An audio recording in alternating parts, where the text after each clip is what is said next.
So guys, we did it! We reached 3,043 followers! I normally stray away from this hyping up of numbers because I find it to be incredibly disingenuous every time you see any creator do it. But it would be a lie if I were to say that I wasn't excited about this milestone. I really appreciate you all enjoying my art, enjoying the insane shit I post at 3 o'clock in the morning when I can't sleep and the voices get too loud. That being said, this is a Q&A. And I'm going to be answering your questions. If you were in the 20th century and had the chance, would you rather to support AH or Mussolini? That all depends.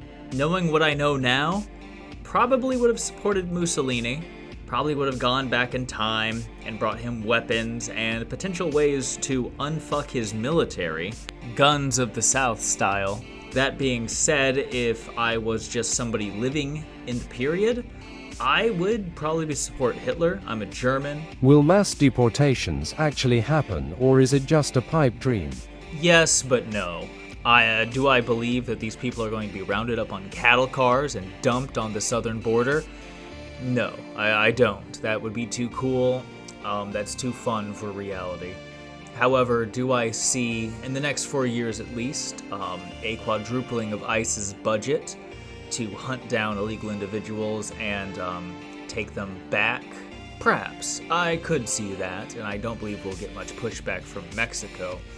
They are a barely functional narco state. I don't really think they could do anything if we were just to start dumping people over in their territory. But it's not going to be this dramatic removal. If you were the leader of Ordenstadt, Florida, how would it look like as a society? Ordenstadt, Florida, starting as a meme posted by Melkor, one of my mutuals and someone who I've had on the podcast, turned into a sort of art project where I mixed 1950s Americana with Third Reich propaganda. The headcanon I have for how Ordenstadt, Florida would come about is a American-German Bund victory in the 1940s election, with the German-American Bund power base being in the Midwest, which is predominantly German. Occupation zones would be set up around the country in the less Germanic areas. Before this situation escalates to civil war, the Ordenstadt of Florida is set up, which outlasts the collapse of the nation, remains neutral in the preceding civil war, and continues onward as a vacation paradise well into the 80s. It would be a mixture of both German and American culture, with a SS-style stratocracy as its main apparatus of government, running under a Prussian-style command economy. Perhaps you can answer the one question that has plagued thinkers for all time. What doth life? 1 moment, please. Processing. Processing. Processing. Processing.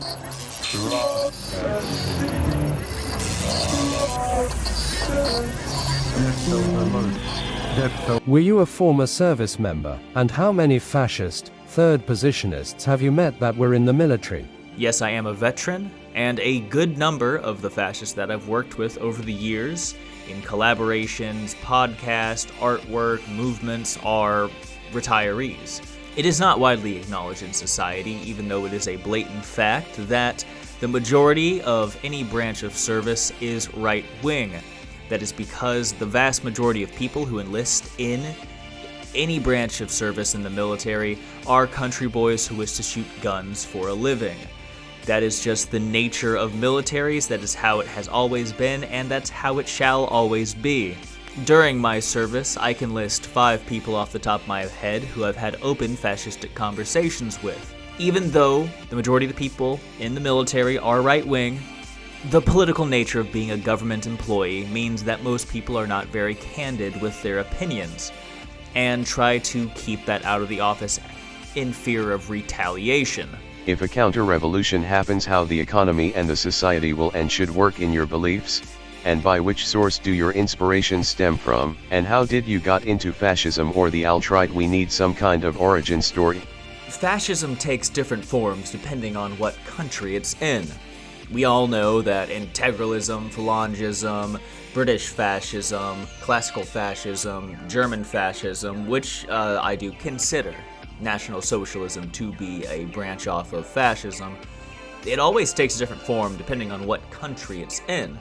It naturally changes to the culture, religion, and peoples that it is around.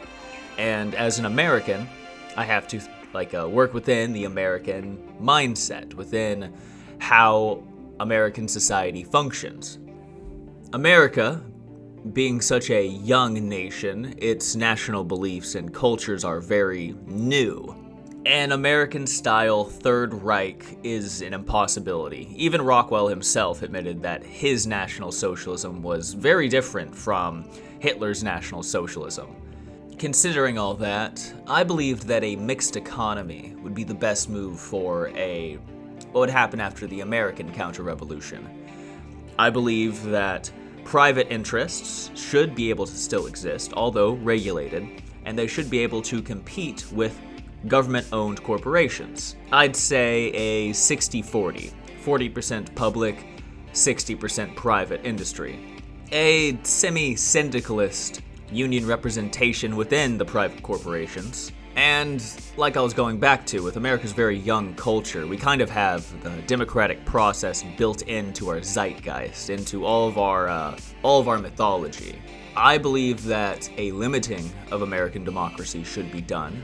It should be preserved, however, on a local level. You should be more interested in your mayor, in your governor, in the people running your county. And I believe that should be the extent of the American voter's influence. You can vote for a guy, so he can then vote for a guy. A central leader should be chosen by a new central committee, whatever name that ends up turning into. If it's the Grand Council of American Fascism, or we just keep the Senate, whatever form that takes, that'll be the deciding organ of this new society, at least how I would want it to work. When it comes to both artistic and political inspiration, I'd have to say the Futurist movement, the Italian Futurist movement, had the biggest influence on me. Marinetti specifically, but I take inspiration from different directions. I like Evola, I like Mussolini, I like Ted Kaczynski, as insane as that may seem and contradictory to futurism. I believe that he diagnoses the modern world very well, although I do not agree with his answer. I believe the genie is already out of the bottle, it cannot go back in, and we must learn to live with it.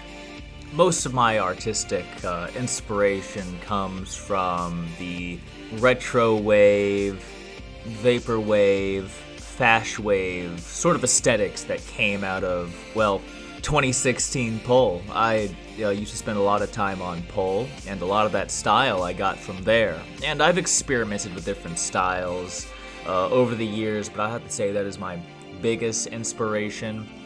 I mentioned this when I had an interview with Futurism Forever, that I take a lot of inspiration from video games, as little as that might seem in my art, especially thematics. Something I've always liked to do is a mixture of the new and the old. Something that is very well encapsulated by Fallout New Vegas, this cowboy wasteland with fucking robots and mutants. I love this mixtures of aesthetics, these different time periods blending together. And that is something that I try to do in a lot of the work that I do. How I found fascism? It kind of found me, in a way. It wasn't anything that was sought out. It was just a natural progression of events. I used to be quite the libertarian, all back in high school. Before that, I was just non-political. It didn't exist. I'm pretty sure I didn't gain sentience till I was already in high school. But in high school, I turned into a bit of a libertarian. Believed that Thomas Paine's, common sense, that was a gospel to me, and that was about everything I had. And I eventually was thinking, for whatever autistic reason, I put a lot of time into researching governments, and I was like, what would be the best way to run a democracy, a republic? I just kept looking into it, looking into different republican systems, looking into different systems of government, and every single turn I took, I was like, wow, this is not as good as I thought it was. This isn't the greatest governmental structure ever invented in the history of humanity like I've been taught in school. I got into college, became incredibly jaded and pretty miserable, cynical from that experience.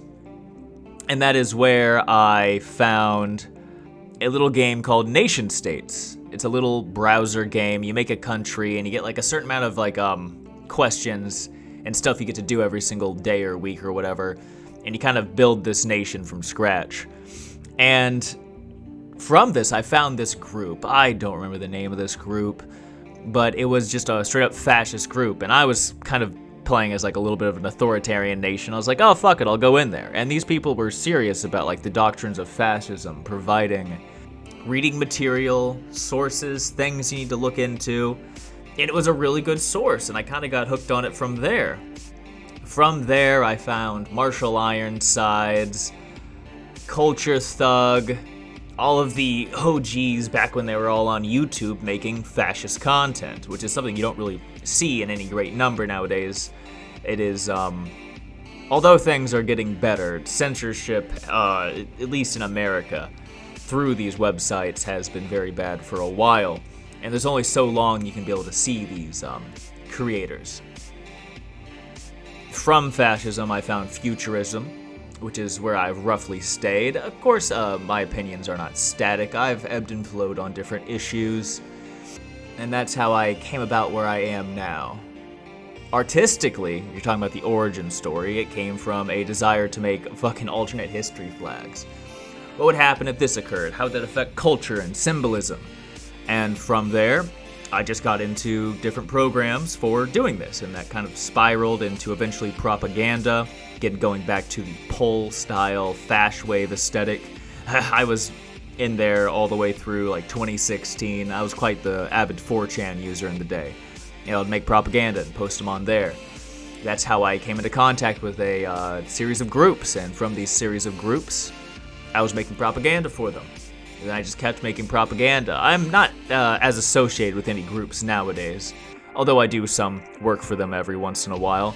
What are your personal beliefs and personal theories on metaphysics? Well, when it comes to personal beliefs, I am a Christian, but that being said, I do have a few fucking schizo, downright heretical opinions. I believe in reincarnation. I'm an anti-materialist, and I believe there is more to life than what you can simply see on the material plane. Along the lines following the Gateway Project. Link in the description. Alright, that's all I got time for today. I appreciate everyone who contributed to this Q&A, and I hope you all have a good night.